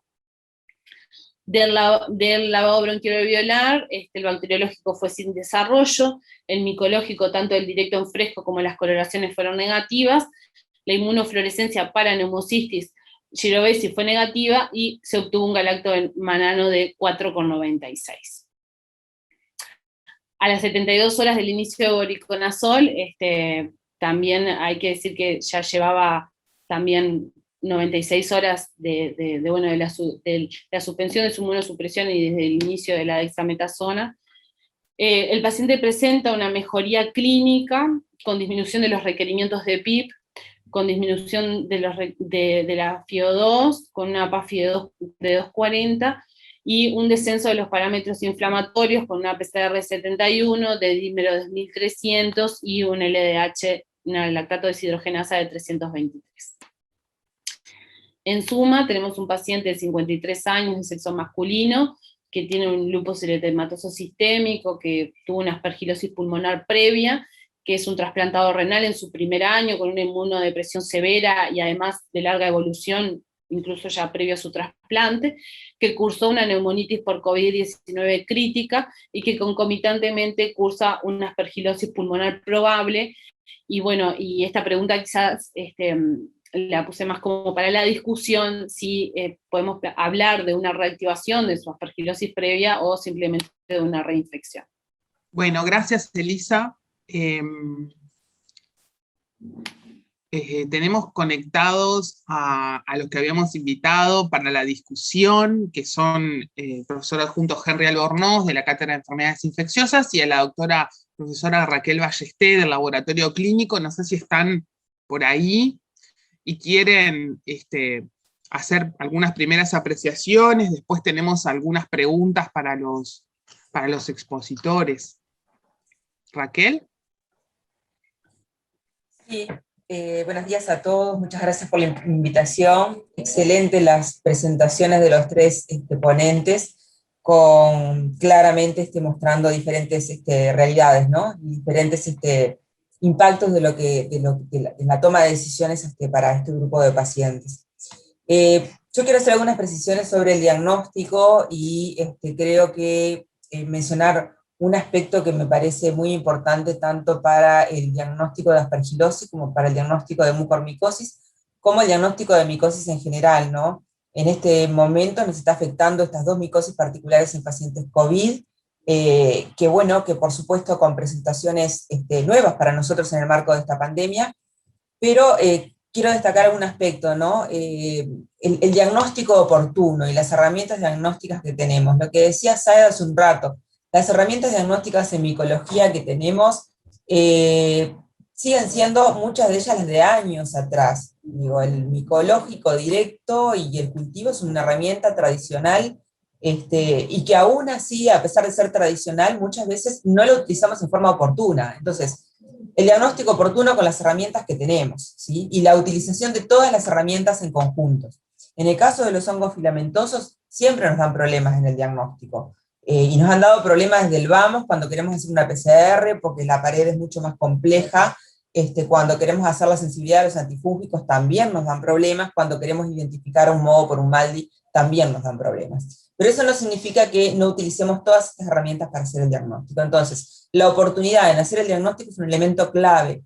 Y en este caso, en uno de los casos que presentó Elisa, de la mucormicosis, cabe hacerse la pregunta, cuando la paciente consulta al inicio y se le pide estudio microbiológico en una paciente y bacteriológico y no se hace el micológico, la pregunta ahí es, ¿en ese micológico hubiésemos encontrado algo o no hubiésemos encontrado nada? Quizás en ese momento no estaba cursando la mucormicosis, pero no lo sabemos, y tampoco nos dimos la oportunidad para hacer ese diagnóstico que hubiese sido oportuno quizás en ese momento. No lo sabemos, repito, capaz que en ese momento no lo tenía y era una infección bacteriana y luego se sumó la mucormicosis. Pero creo que bueno, que esto nos tiene que hacer un llamado de atención a utilizar las herramientas clásicas y algo que todos sabemos, ¿no? Si hacemos diagnóstico es porque pensamos en la existencia de una micosis. Si no pedimos el micológico, no pensamos, no vamos a diagnosticar. Entonces, diagnóstico oportuno. Y en este mismo sentido, y no me quiero extender mucho, en el caso, creo que con la aspergilosis también pasa algo parecido. Cuando nosotros decimos, bueno, capa posible, cuando decimos capa posible llegamos tarde con el diagnóstico, ¿no? Está claro. Creo que tenemos que darnos, o el mayor desafío para tanto los clínicos como los que hacemos diagnóstico, es ver cómo nos anticipamos a este diagnóstico, cómo nos anticipamos a la aparición de sintomatología que nos pueda orientar y en definitiva estar haciendo un diagnóstico tardío. Y acá vuelvo a insistir, hay que utilizar todas las herramientas que tenemos, y todos sabemos que particularmente en nuestro país no es tan fácil utilizarlas, pero bueno, el desafío nuestro me parece que con los clínicos y con esta experiencia que estamos teniendo en COVID-19, es ver cómo utilizamos esas herramientas diagnósticas que tenemos, que son pocas, para anticiparnos a un diagnóstico de aspergilosis como lo hicimos tantos días después. Y bueno, y allí tendremos que evaluar, que plantearnos posibilidades, establecer algunas pautas, ¿sí?, en conjunto, como por ejemplo, bueno, si sabemos que un factor predisponente es más de 7-10 días de internación en UCI, bueno, ¿qué hacemos en estos pacientes después de 7-10 días de internación en UCI que recibieron dexametasonas o con tratamientos con otros inmunosupresores? Nos pautamos de hacer algún marcador de rutina, nos pautamos de hacer algún micológico sin procedimientos tan invasivos como puede ser un lavado bronquiolabiolar. No sé, los dejo planteados allí, pero me parece que estamos llegando tarde al diagnóstico y que esto nos tiene que hacer a nosotros ir reviendo como para hacernos algunas pautas en nuestro medio para actuar y tratar de hacer un diagnóstico anticipado, por decirlo de alguna forma, como aquello que hablábamos del tratamiento anticipado también para las aspergilosis pulmonares invasivas no en pacientes COVID. Gracias, Raquel. Ahora vamos a hacer unas preguntas con relación a eso, pero quería darle la palabra a Henry. Hola, ¿qué tal? Buen día. ¿Me escuchan bien? Sí, bien, bien. Bien. Bueno, muchas gracias por la invitación. Excelente las presentaciones. Creo que los casos además son muy demostrativos. A ver, yo creo que nosotros desde el punto de vista clínico y particularmente en la unidad de cuidado intensivo, pero y los casos también lo reflejan, yo creo que vemos como dos patrones. Vemos un patrón del paciente que viene grave, que requiere intubación, ventilación mecánica, todos los procedimientos invasivos que habitualmente eso conlleva, y que en esa neumonitis grave o en ese COVID grave crítico, donde lo que generalmente predomina es la neumonitis y la insuficiencia respiratoria, sigue un patrón de no mejoría. Es ese paciente que pasan 7, 8, 10 días, a veces tiene alguna intercurrencia de desinflamación, diría yo, la PCR baja, probablemente vinculado al tratamiento con dexametasona, y que después de ese periodo sigue en el aparato de ventilación mecánica, sigue tiene una reelevación de los parámetros inflamatorios o un nuevo deterioro clínico claro, pero es un paciente que tempranamente no tiene una mejoría. Yo creo que en ese paciente nosotros encontramos, si le mandamos un lavado bronquialveolar o si mandamos otras muestras, en un porcentaje de casos que probablemente pueda estar en las cifras que manejó Daniel, pero encontramos elementos de infección fúngica invasiva a nivel pulmonar, quizás en el entorno entre un 10 y 20%, y esos pacientes, si no hacemos sistemáticamente una muestra buscando la infección fúngica, como decía la profesora Majesté, llegamos tarde, porque el paciente se deteriora, nos quedamos con la sospecha muchas veces de sobreinfección bacteriana. Si no estudiamos la infección fúngica nos podemos confundir, porque además frecuentemente los pacientes intubados y ventilados después de una semana, 10 días, microorganismos en la vía aérea en general tienen, la colonización del árbol bronquial intubado y ventilado es relativamente frecuente, entonces no es raro que crezca algún microorganismo bacteriano, y si no buscamos la infección fúngica, creo que la perdemos. Entonces creo que ese tipo de paciente que sigue una evolución inicial sin mejoría o con deterioro progresivo o con una leve mejoría pero que no resuelve, es un paciente que hay que buscarle la infección fúngica desde el inicio o tempranamente en la primera semana. Y después está el patrón que sigue un poco los dos casos que mostraron, ¿no? Ese COVID que a veces no es tan grave de inicio, pero que después tiene un deterioro, a veces en el entorno de la segunda semana o segunda o tercera semana, y que ahí también en la sospecha de sobreinfección, tanto bacteriana como fúngica, tenemos que sospechar la aspergilosis a nivel pulmonar o otra infección fúngica. Y en eso creo que el caso que contó Elisa de la mucormicosis es muy paradigmático, porque es un poco lo que hemos visto en otras situaciones. El otro caso en el que yo participé en la asistencia es muy similar, reinstalación de síntomas del aparato respiratorio alto o fundamentalmente de partes blandas, de cara, con edema, dolor, algún corrimiento nasal, en el entorno de las 2 o 3 semanas de evolución de alguien que había cursado COVID.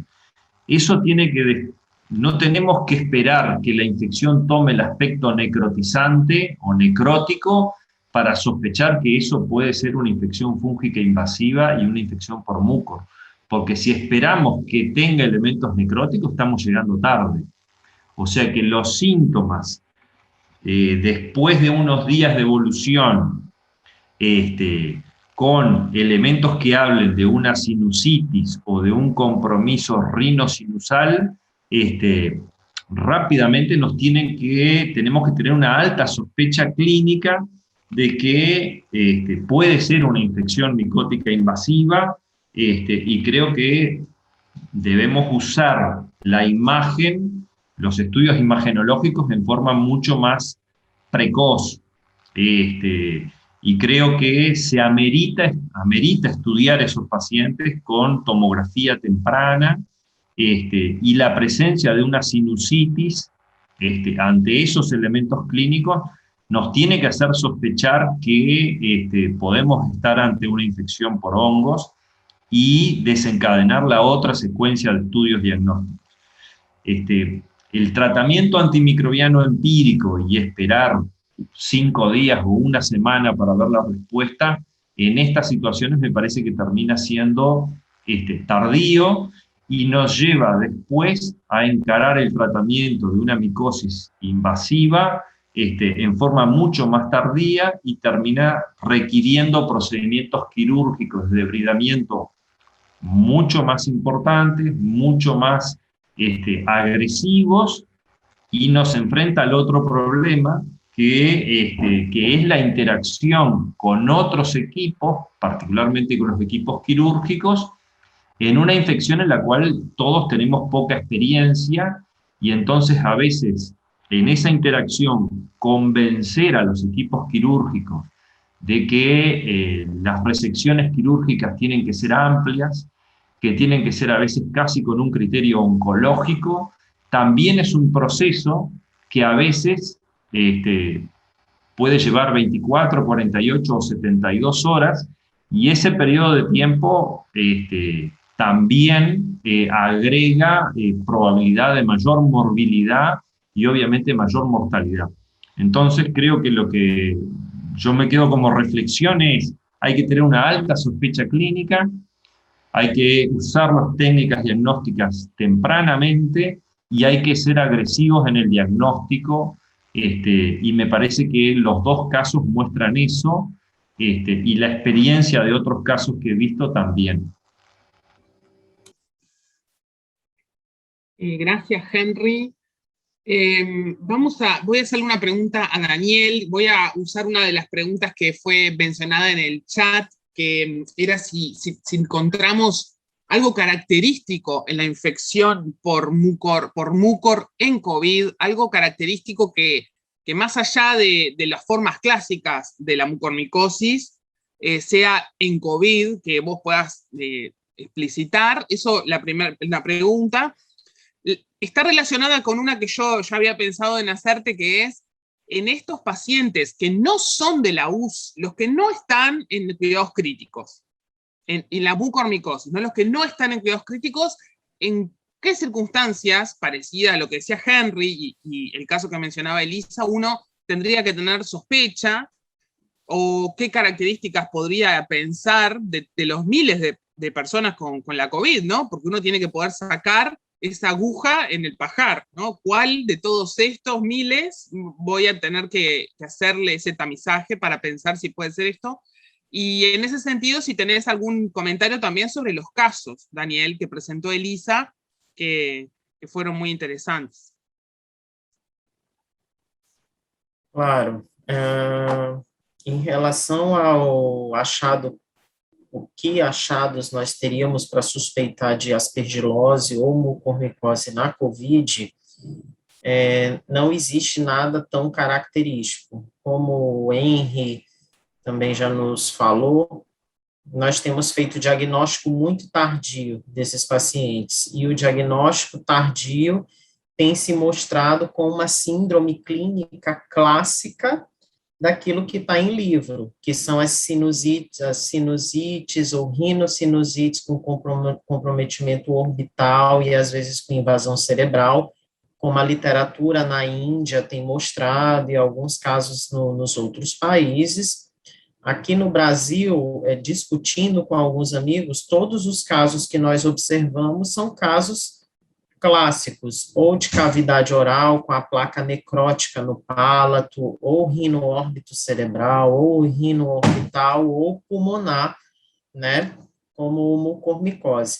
A aspergilose, embora a literatura mostre achados muito inespecíficos também no pulmão, nós temos chegado tardiamente, porque os nossos diagnósticos aqui, os pacientes já apresentam cavitação. Então, é quando aquele paciente, o Henry falou de 2 padrões, né? Um padrão que é o paciente que não melhora desde o começo, e o outro é um padrão do crônico que melhorou, fez inúmeras infecções bacterianas e, finalmente, por algum motivo, ele piorou e nós passamos a investigar. E o que nós temos observado muito aqui é o segundo padrão, é aquele paciente que fez pneumonia associada à ventilação, está cronicamente no hospital, ainda em corticoide, né, e por alguma piora pulmonar, nas investigações bacterianas, porventura, na tomografia se vê uma cavidade, ou uma cavidade começando a se formar. E aí se faz a investigação. Então, padrão clássico mesmo, nós não temos descrito na literatura. O que nós estamos fazendo no momento, e é o que precisamos evitar, é correr atrás do diagnóstico precoce, porque nós também não temos disponível um biomarcador que não tem validação em secreção traqueal ainda, né, e que nós utilizamos. Então, por exemplo, em 2 serviços que eu trabalho no Brasil, em São Paulo, nós padronizamos que pacientes na UTI que apresentem, após 10 dias de internação, uso de antibiótico e corticoide, que é o comum da gente observar nas nossas UTIs, quando se for fazer a avaliação da secreção traqueal, a gente tem um combo, um pacote, que tem o bacterioscópico, a cultura para aeróbios, o micológico direto, a cultura para fungos, a galactomanana, a pesquisa de estrongiloides e a pesquisa de pneumocistes. Nós montamos um pacote para que todos esses pacientes, quando tenham secreção traqueal coletada, seja investigado isso. E são em alguns pacientes que nós detectamos uma galactomanana num valor de 3, 3,5, sem achados tomográficos clássicos, e que a gente fez o diagnóstico mais precoce da aspergilose invasiva. Então, eu acho que, como nós trabalhamos com uma diversidade de médicos muito grande, criamos esse pacote para evitar esse diagnóstico tardio, né? Então, nós fazemos sempre essa investigação. Confesso que mucormicose, nesses 2 serviços, eu não tive casos, eu tive muita mais aspergilose, e não peguei nenhum caso de pneumocistose, nem de estrongiloides com hiperinfecção ou qualquer outra coisa. Nossos diagnósticos são de aspergilose mesmo. Então, a gente precisa correr atrás para um diagnóstico precoce mesmo, sem evidência clássica em tomografia. Tem uma segunda pergunta que você fez, Aida, mas eu me... no paciente que não tem doença tão grave, é o leve ou moderado.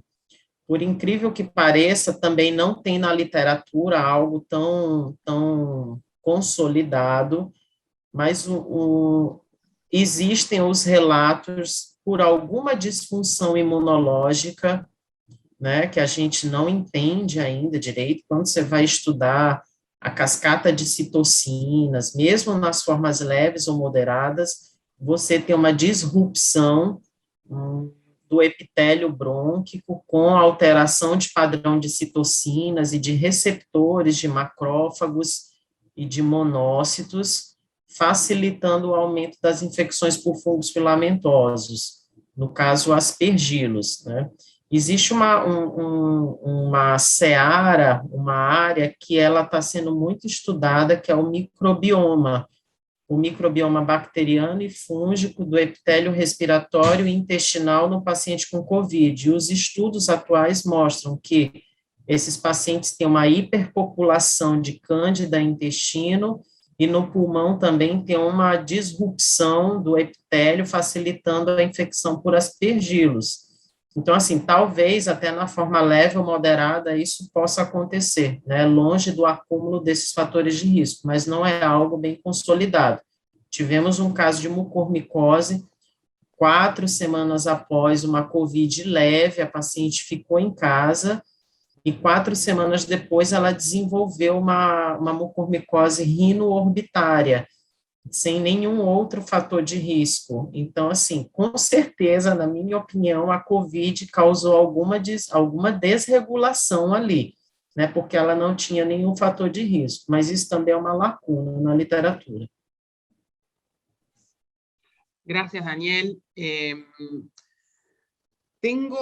Álvaro hizo unas preguntas en el chat que le vamos a pedir que las haga, que las explique, unos comentarios. Yo, antes que eso, quería preguntarle primero resumiendo algunas de las preguntas en el chat, perdón, que hablaba sobre sobre qué muestras si tienen mayor rendimiento, y yo creo que entre lo que hemos conversado ahora y lo que decía Daniel, si voy a hacer sería como el en suma, ¿no? Entre comillas, si voy a hacer una biopsia de tejido de algún lado del macizo facial, o siempre mandar muestras para todos, porque es un estudio invasivo que voy a tener que mandar muestras para micológico, bacteriológico y anatomía patológica, siempre. Nunca no mandar. O sea, no llevarse por la orientación clínica y siempre mandar la muestra, porque puede haber un hallazgo, como decía Raquel en la primera paciente, si hubieran mandado muestra, quizás hubiera estado, ¿no? Eso es lo primero. Lo segundo es lo que decía Daniel, ¿no? Que si vamos a hacer un lavado bronquioalveolar en este contexto, o un aspirado traqueal, o un lavado a ciegas, siempre mandar el paquete de estudio microbiológico que podamos, el mayor que podamos, que bueno, en nuestro país en algunos lugares, algunos son más difíciles, pero siempre se puede mandar, ¿no? Entonces, porque para galactomanano, para micológico, siempre hacer la mayor cantidad posible, porque es un estudio invasivo, no son tantos, y existe la posibilidad de hacerlo, y vamos a hacer diagnóstico más precoz, aunque no tengamos una alta sospecha clínica de inicio, ¿no? Eso es lo otro, como resumiendo. Y quería preguntarle a Raquel o a Mauricio, antes de pedirle a Álvaro que haga los comentarios él, si hay algún lugar, y también Daniel capaz que nos puede, si hay algún lugar para la biología molecular desde las muestras, no la biología, no los estudios PCR a partir de cultivos o a partir, ¿no? Como el MALDI, sino desde la propia muestra, desde la biopsia y desde el lavado, y si a ustedes les parece que en Uruguay eso estamos lejos, me parece, pero si podría existir ese lugar en alguna de estas micosis, teniendo en cuenta el rendimiento y que son micosis de hongos que están en el ambiente. Entonces, tienen una dificultad mayor ahí. No sé quién quiere, cualquiera de los tres. Sí, en realidad creo que el lugar de la biología molecular sería más que nada para Aspergillus, en el entendido de que hay kits comerciales, con la diversidad que eso tiene, ¿no? Y me parece importante marcar que Mauricio lo dijo cuando habló, ¿no? Que no tenemos un punto para decir, bueno, hasta acá es colonización, hasta acá es invasión. Ese punto no lo vamos a tener si no empezamos a hacer biología molecular como pauta diagnóstica y compararla, por ejemplo, con algún otro biomarcador, con galactomanano. ¿Por qué? Porque, bueno, también con galactomanano nos pasa lo mismo, ¿no? Un galactomanano, fuimos estableciendo el corte y fuimos diciendo, en suero tiene valor a partir de tanto, luego dijimos en lavado bronquiolabiolar le damos valor a partir de tanto. Un galactomanano de 0,5, 0,6, 0,7 no le damos valor en principio al lavado bronquiolabiolar, abrimos los ojos.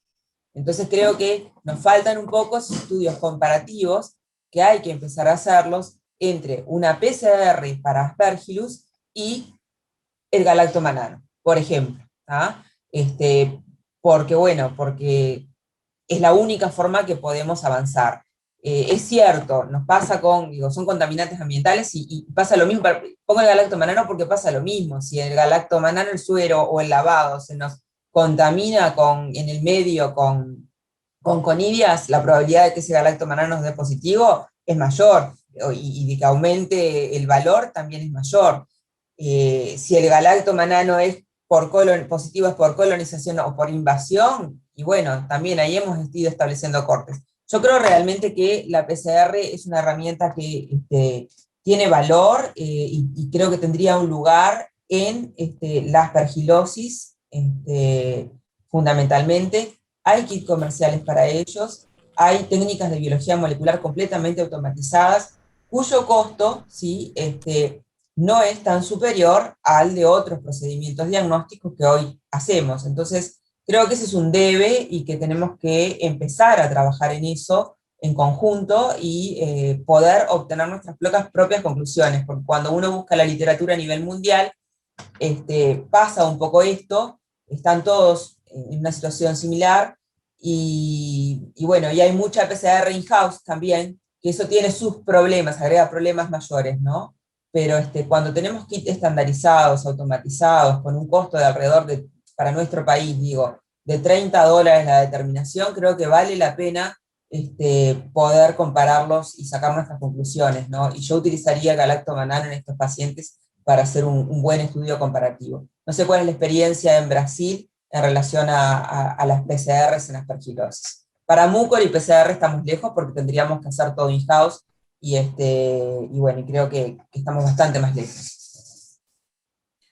Bueno, a galactomanana, ela se estabeleceu nas rotinas aqui no Brasil, nos grandes centros.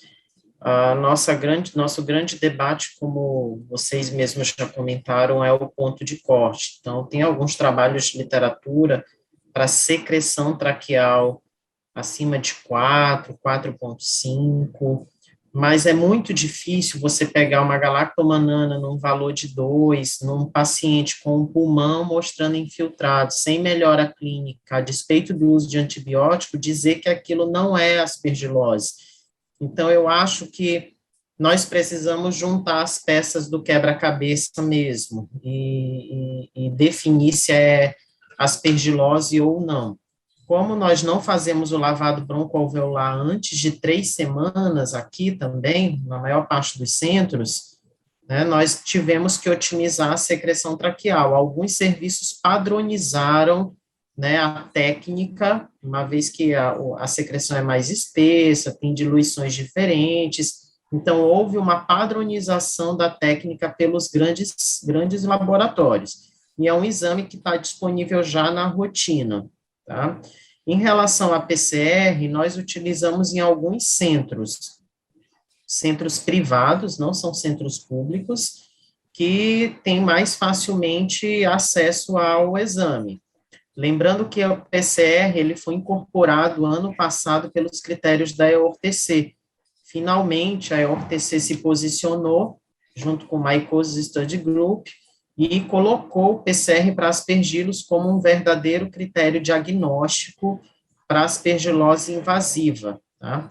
Agora, o que nós podemos fazer, em virtude de tanta dúvida em relação ao ponto de corte, é a associação dos biomarcadores, o que é impossível na prática para os nossos centros. Ou eu faço um, ou eu faço outro, né? Então, mas o ideal mesmo é você fazer galacto e PCR, que aí você vai conseguir fugir da possibilidade da colonização. Você vai conseguir dizer realmente se aquilo é uma aspergilose invasiva.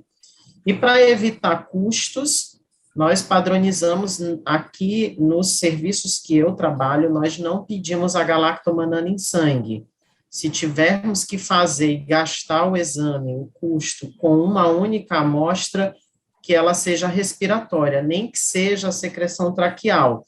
Então, nós não fazemos no sangue. Eu optei, nos nossos serviços, para não gastar, né, ter o custo fazendo em sangue. Nós optamos por fazer somente a amostra respiratória. Tá? Gracias, Daniel.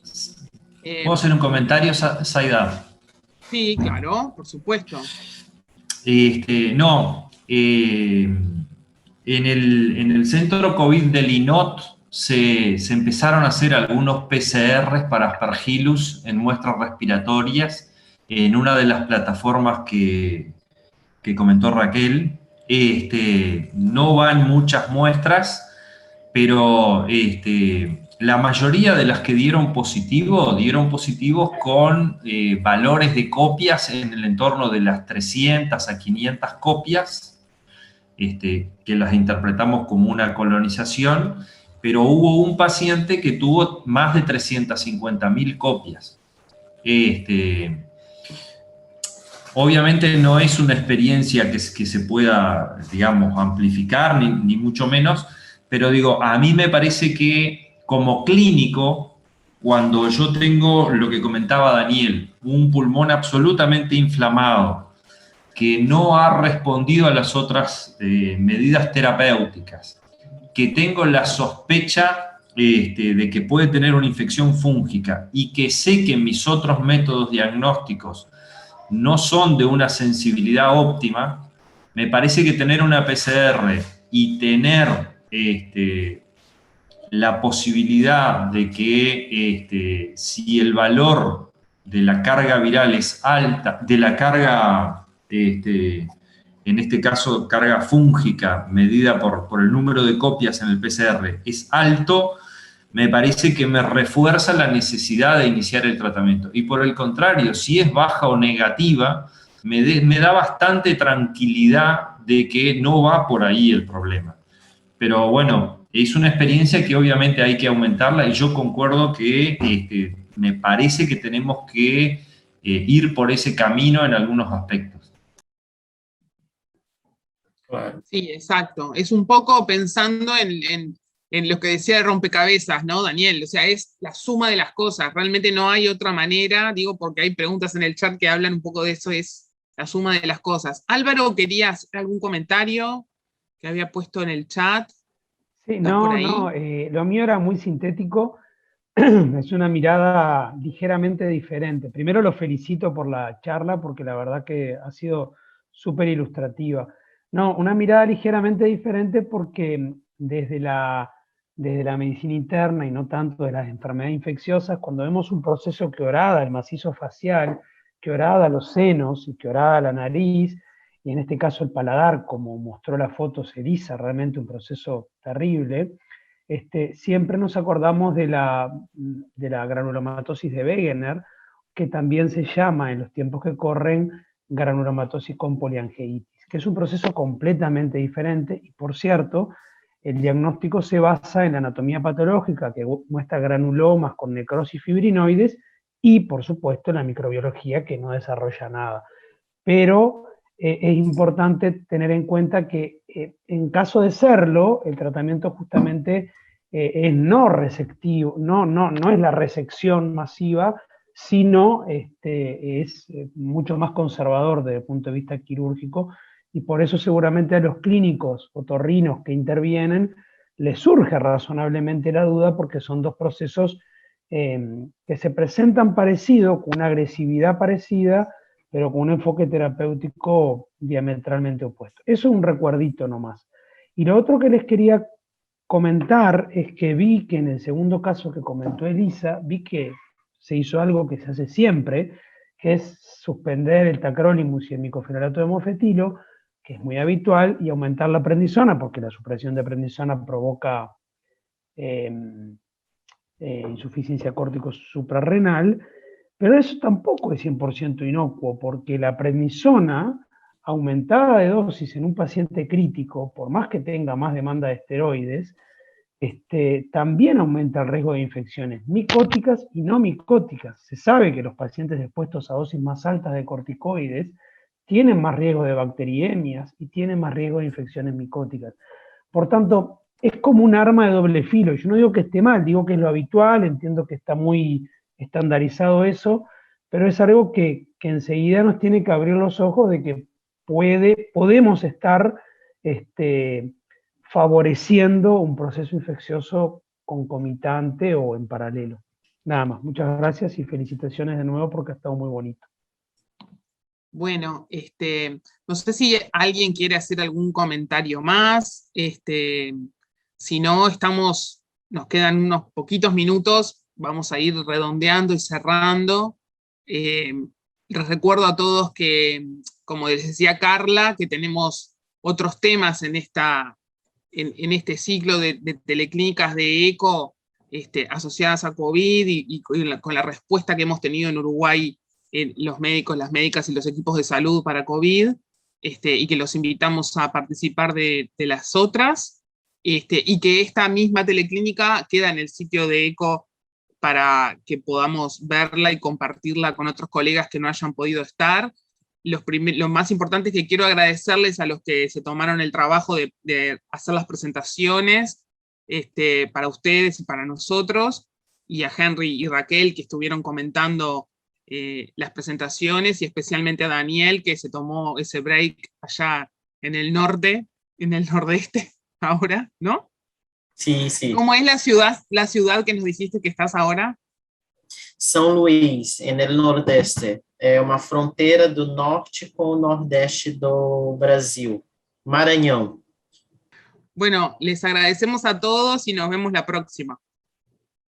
Gracias. Chao, Chao, muchas gracias.